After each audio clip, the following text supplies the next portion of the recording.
আসসালামু আলাইকুম দর্শক, আমি আজকে চলে আসলাম নতুন একটি ভিডিও নিয়ে। এই ভিডিওতে আমি আপনাদেরকে দেখাবো লঞ্চ ভ্রমণের কিছু দৃশ্য এবং কিছু গাইডলাইন তুলে ধরার চেষ্টা করব আপনাদের মাঝে। তো সবার প্রতি অনুরোধ রইল আমার ভিডিওটি সম্পূর্ণ না টেনে দেখার জন্য। তো শুরু করা যাক আজকের ভিডিও।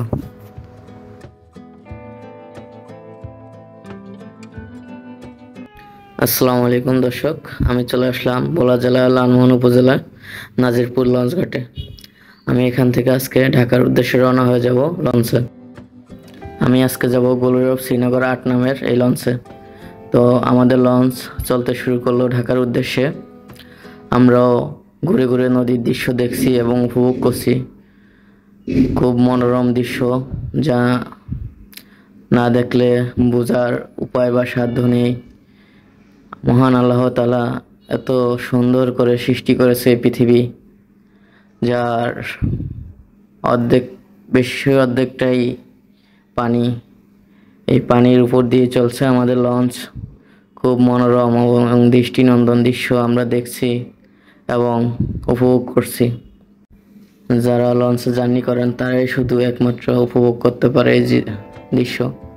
আর যারা করেন না তাদের কাছে অনুরোধ রইল একবার হলেও লঞ্চে জার্নি করে দেখবেন।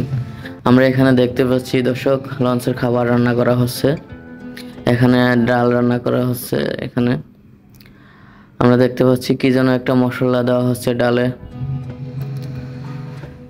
আমরা এখানে দেখতে পাচ্ছি দর্শক, মুরগির মাংস রান্না করা হচ্ছে, খুব সুস্বাদু লবণীয় মুরগির মাংস।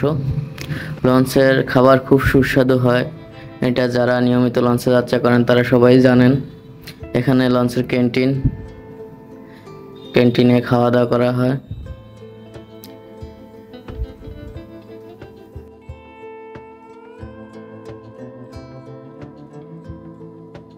আমরা চলে আসলাম 3য় তলায় ছাদে। কিছু দৃশ্য উপভোগ করলাম এবং খুব শীতল হাওয়া, যা খুবই ভালো লাগলো।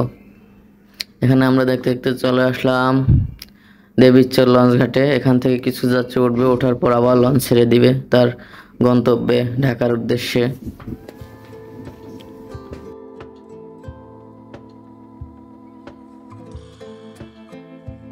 তো আমরা রাতে ঘুম শেষ করে আমরা সকালে উঠে দেখলাম আমরা সদরঘাট চলে আসলাম। এখান থেকে এখন আমরা নেমে যাব লঞ্চ থেকে। আমরা নেমে গেলাম লঞ্চ থেকে।